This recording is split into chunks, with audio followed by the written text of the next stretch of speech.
solve examples. The first question, page number 22 from textbook. Question is, calculate the work done to take an object of mass 20 kg to a height of 10 meter. Value of g equal to 9.8 meter per second square. तर आपल्याला इथे work done calculate करायचं आहे. काय काय information दिलेलं आहे. एक ऑब्जेक्ट आहे, त्याचा मास दिलेला आहे 20 kg आणि तो हाईट 10 मीटर एवढ्या हाईटमधून आपल्याला मूव्ह करायचा आहे. त्यावेळेस किती वर्क डन होणार ते आपल्याला कॅल्क्युलेट करायचं आहे. So first given mass of object 20 kg. So m ची व्हॅल्यू आहे 20 kg.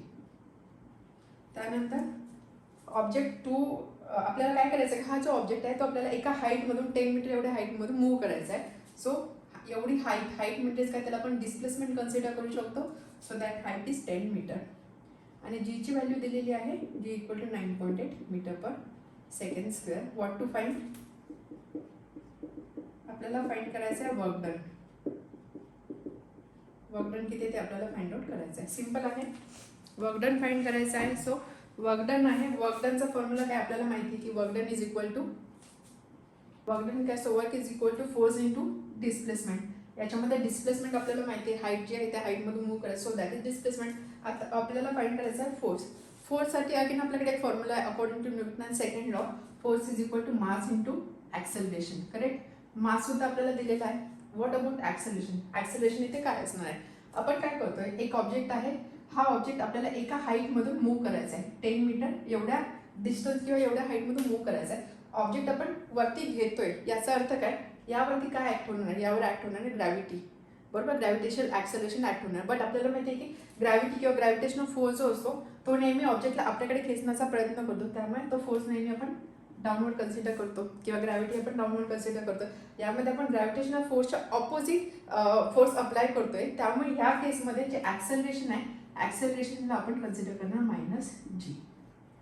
समजतंय, मायनस का आला, कारण आपण ग्रॅव्हिटीच्या ऑपोजमध्ये वर्क करतोय. त्यामुळे इथे असणार आहे sine minus G.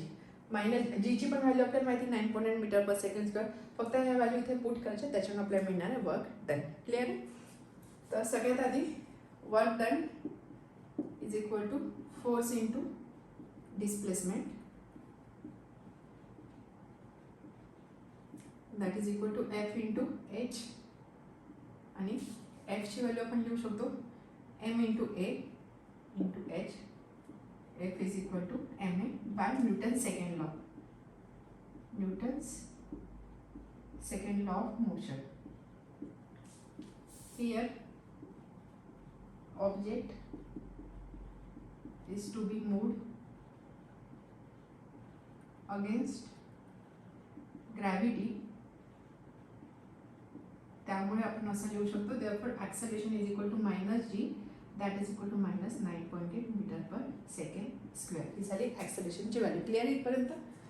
And hence work done is equal to m into minus g into h. Therefore work done is equal to minus mgh. Minus m is 20, g 9.8 आणि हाईट आहे 10. सो हे किती असणार आहे, मायनस 200 इंटू 9.8. मायनस 200 इंटू 9.8, इथे negative sine असणार आहे. 9.8 into 2 19.6 into 100. Multiplication करतो आपण फक्त. So this is 1960. हे काय वर्क डन आहे. वर्क डन आपण कशामध्ये मेजर करतो, जूलमध्ये. इथे एस आय सिस्टीम आहे त्यामुळे एस युनिट असणार आहे जूल. त्यामुळे इथे आपण लिहू शकतो देअरफॉर वर्क. क्वेश्चन काय होता, therefore work done in this case is, therefore work done in this case is minus 1960 joule. Minus sign काय इंडिकेट करतो, it's a negative work. Negative work काय, कारण फोर्स आणि डिस्प्लेसमेंट यांची डायरेक्शन ऑपोजिट आहे. Force आणि डिस्प्लेसमेंट यांची direction opposite आहे. आपण बघितलं जेव्हा हे डायरेक्शन ऑपोजिट असते त्या केसमध्ये आपल्याला निगेटिव्ह साईन मिळतं. त्यामुळे हे आहे निगेटिव्ह वर्क डनचं एक्झाम्पल. नाव second question. Praveen has applied a force of 100 newton on an object. एक ऑब्जेक्ट आहे, त्या ऑब्जेक्टवरती फोर्स अप्लाय केलेला आहे 100 न्यूटनचा at an angle of 60 degree. आणि हा जो फोर्स आहे तो एका अँगलला अप्लाय केलेला आहे. तो अँगल आहे 60 degree. The object gets displaced in the horizontal direction. त्याच्यामुळे काय होतं, तो ऑब्जेक्ट हॉरिझॉन्टल डायरेक्शनमध्ये डिस्प्लेस होतोय, मूव्ह होतोय. And 400 joule work is done. आणि या प्रोसेसमध्ये जे वर्क डन आहे ते वर्क डन दिलेलं आहे 400 joule. What is the displacement of object, तर आपल्याला ऑब्जेक्टची डिस्प्लेसमेंट फाइंड आउट करायची आहे. कॉस 60ची व्हॅल्यू दिलेली आहे 1/2. स्टँडर्ड असते कॉस 60ची व्हॅल्यू माहीत नसेल म्हणून ती रेफरन्ससाठी ते दिलेलं आहे कॉस 60 इक्वल टू 1/2. आता हा क्वेश्चन कसा सॉल्व करणार, थोडं मोठा क्वेश्चन आहे तर आपण काय करू, सगळ्यात आधी गिवन टू फाइंड काय आहे ते एकदा चेक करूया. What is given, Praveen has applied a force of 100 newton on an object, म्हणजे फोर्स दिलेला आहे, force is equal to 100 newton at an angle of 60 degree to horizontal. So angle किती आहे, थीटा, थीटा आहे 60 डिग्री. म्हणजे object जर असेल, इथे जर असा ऑब्जेक्ट असेल तर याच्यावरती असा फोर्स अप्लाय झालेला आहे आणि हा अँगल आहे 60 degree. The object get displace in horizontal direction, त्याच्यामुळे काय होतं, ऑब्जेक्ट जो आहे तो हॉरिझॉन्टल डायरेक्शनमध्ये मूव्ह होतोय. And 400 joule work is done, तर इथे वर्क डन दिलेला आहे डब्ल्यू, डब्ल्यूची व्हॅल्यू आहे 400 joule. What to find, what is displacement of the object, आपल्याला फाइंड आउट करायचं आहे. डिस्प्लेसमेंट म्हणजे एचची व्हॅल्यू काय आहे ते इथे आपल्याला फाइंड आउट करायचं आहे. सिम्पल क्वेश्चन आहे. जर तुम्ही बघितलं, वर्क डन आहे, फोर्स आहे, थीटा आहे, एस फाइंड आउट करायचं आहे. आपल्याला स्ट्रेट अवे रिलेशन यूज करायचं. Work done is equal to force into displacement, F into S into cosine of angle between this two, force and displacement. इथे angle दिलेला आहे त्यामुळे आपल्याला कॉस थिटा घ्यावा लागणार. W equal to F S cos theta. यामध्ये आपल्याकडे डब्ल्यूची value माहीत आहे 400. सगळ्यात आधी युनिट चेक करायचे आहे. एस आय युनिट आहे, हे सुद्धा एस आय युनिट आहे, त्यामुळे आपल्याला युनिट कन्वर्जनची गरज नाही, आपण ॲज इट इज व्हॅल्यू इथे घेऊ शकतो. 400 जूल इज इक्वल टू 100. एसची व्हॅल्यू फाइंड करायची आहे आणि इथे आहे कॉस 60. सो 400, इथे आपण 0 कॅन्सल करू शकतो. 4 is equal to s into cos 60, cos 60 is half and therefore 8 is equal to s into 1. This implies s is equal to 8, म्हणजेच काय, s is equal to 8 metre. याचा अर्थ काय, डिस्प्लेसमेंट किती आहे, डिस्प्लेसमेंट आहे इथे 8 मीटर एवढी. क्लिअर, सिम्पल क्वेश्चन आहे, त्यामुळे आपण लिहू शकतो therefore displacement of the object is 6 metre, sorry displacement of object is 8 metre असं आपण लिहू शकतो. Now next question, third. आता हा क्वेश्चन पॉवरवर बेस्ड आहे, पेज नंबर 28. क्वेश्चन आहे, Swarali takes 20 second to carry a bag weighing 20 kg to a height of 5 metre. एक मुलगी आहे स्वराली, तर एक 20 किलोची बॅग आहे, ती 5 मीटर एवढ्या हाईटपर्यंत उचलण्यासाठी तिला 20 सेकंड एवढा टाईम लागतोय. Okay, how much power has she use, तर तिने किती पॉवर यूज केली ते आपल्याला फाइंड आउट करायचं आहे. गिवन आणि टू फाइंड.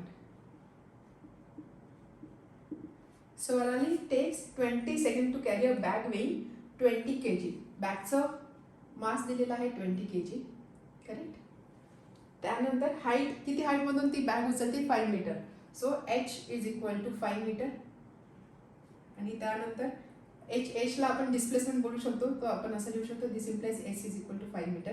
तेवढ्या हाईटमधून तेवढं डिस्प्लेसमेंट त्या बॅगचं होतं. त्यासाठी टाईम किती दिलेला आहे, टाईम टेकन इज 20 सेकंड. आपल्याला फाइंड काय करायचं आहे, power. Power is equal to how much. आता यामध्ये सुद्धा सिम्पल आहे.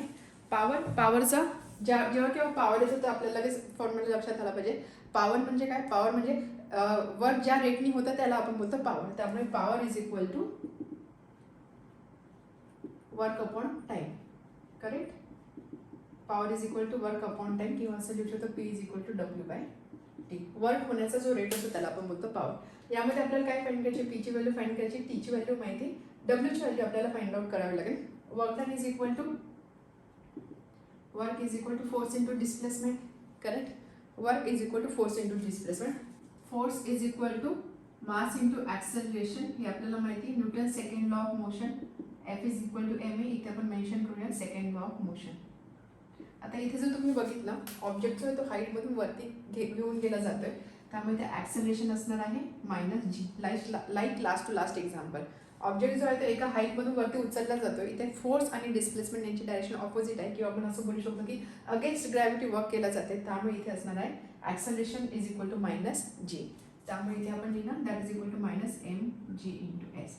दिस is work and therefore W is equal to -m is 20, g is 9.8 आणि हाईट किती दिलेली आहे 5. -100 इंटू 9.8, so that is equal to -980 joule. So work done is equal to -980 joule. हे झालं निगेटिव्ह वर्क डन. बट आपल्याला power find करायची आहे. पॉवर फाइंड करण्यासाठी आपण वर्कचं फक्त मॅग्निट्यूड कन्सिडर करतोय. ओके, पॉझिटिव्ह आहे निगेटिव्ह आहे ते नाही, आपण फक्त वर्कचं मॅग्निट्यूड कन्सिडर करणार. So work power is equal to W/T. याचा आपण फक्त मॅग्निट्यूड घेतोय, त्यामुळे ते असणार आहे 980 आणि टाइम आहे 20. And therefore P is equal to 98/2 that is 49 watt. हे समजलं ना. आपण मायनस साइन काय नाही घेतलं, कारण हे निगेटिव्ह वर्क आहे. आपल्याला पॉवर कॅल्क्युलेट करायची आहे. पॉवर कॅल्क्युलेट करताना आपण साईनचा विचार करणार नाही, आपण फक्त मॅग्निट्यूडचा विचार करणार. त्यामुळे इथे power is equal to W/T 980/20 that is equal to 49 watt. हे आहे याचा आन्सर. क्लिअर आहे, सिम्पल होता. त्यानंतर नेक्स्ट लास्ट एक्झाम्पल आहे. 25 watt electric bulb is use for 10 hours every day. एक बल्ब आहे 25 वॅटचा आणि प्रत्येक दिवशी तो 10 आवर्ससाठी यूज केलेला आहे. How much electricity does it consume each day. तर रोज तो किती इलेक्ट्रिसिटी कन्झ्युम करतो ते आपल्याला फाइंड आउट करायचं आहे. व्हॉट इज गिवन, पॉवर दिलेली आहे P is equal to 25 watt. याचा अर्थ काय होतो, 25 वॅट म्हणजे that is equal to 25 joule per second.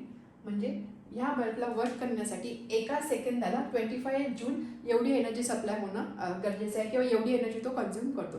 त्याचा हा अर्थ असतो ज्यावेळेस आपण 25 वॅट असं रीड करतो तेव्हा. Okay, so power is equal to 25 watt. त्यानंतर टाइम दिलेला आहे, टाइम दिलेला आहे 10 आवर्स एव्हरी डे. एका दिवसाला 10 तास तो बल्ब यूज होते. How much electricity does it consume. To find electricity consume. आता इलेक्ट्रिसिटी कन्झ्युम म्हणजे काय, किती लाईट त्यांनी वापरली, किती इलेक्ट्रिसिटी वापरली, म्हणजे काय, किती एनर्जी इथे कन्झ्युम झालेली आहे. करेक्ट, इलेक्ट्रिसिटी म्हणजे एनर्जी. तर आपल्याला थोडक्यात काय फाइंड करायचं आहे, एनर्जी किती आहे ते आपल्याला फाइंड आउट करायचं आहे. सो सोल्युशन सिम्पल आहे. पॉवर आहे, टाइम आहे, एनर्जी आहे. आपल्याकडे रिलेशन आहे power is equal to work upon time, किंवा आपण असं बोलू शकतो that is equal to E/T किंवा energy upon time. Correct. And therefore energy consume आपण इथे काय लिहू शकतो, देअरफॉर एनर्जी कन्झ्युम काय असणार आहे, energy is equal to power into time. Power into time. Power किती दिलेली आहे 25 वॅट आणि टाइम आहे 10. सो 250. हे काय, याचं युनिट काय असणार बघा, एक आहे वॅटमध्ये आणि दुसरं आहे आवरमध्ये. तर आपण ज्यावेळेस इलेक्ट्रिसिटी किंवा एनर्जी कन्झ्युम फाइंड करतो डोमेस्टिक पर्पजसाठी, त्यावेळेस त्याचं युनिट नेहमी असतं किलो वॅट अवर. माहिती आहे, किलो वॅट अवर. त्यामुळे आपल्याला इथे काय करायचं आहे, वॅट अवरला किलो वॅट अवरमध्ये कन्वर्ट करायचं आहे. बघा 250 वॅट अवर असं आपण समजू शकतो. याला आपल्याला कन्वर्ट करायचं किलो वॅटमध्ये. Since 1000 watt is equal to 1 kilowatt. त्यामुळे आपण काय करू शकतो, याला जर मला किलो वॅटमध्ये कन्वर्ट करायचं तर मला याला 1000 ने डिवाइड करावं लागेल. So that is equal to 0.25 kilowatt hour. तर ही झाली एनर्जी कन्झ्युम किंवा इलेक्ट्रिसिटी कन्झ्युम. समजलं, सिम्पल क्वेश्चन आहे. मोस्ट ऑफ द क्वेश्चन फक्त फॉर्म्युला बेस्ड आहे. तेवढे 2-3 फॉर्म्युला आपल्याला यूज करायचे आहे. त्यामध्ये फक्त बघायचं की कुठे कोणते व्हॅल्यू टाकायचे आहे. सगळ्यात आधी युनिट चेक करायचे एका सिस्टीममध्ये आहे की नाही. असेल तर आपण डिरेक्टली व्हॅल्यूज घेऊ शकतो, नसेल तर फक्त ते कन्वर्जन करायचं आणि त्यानंतर कॅल्क्युलेशन करायचं आहे.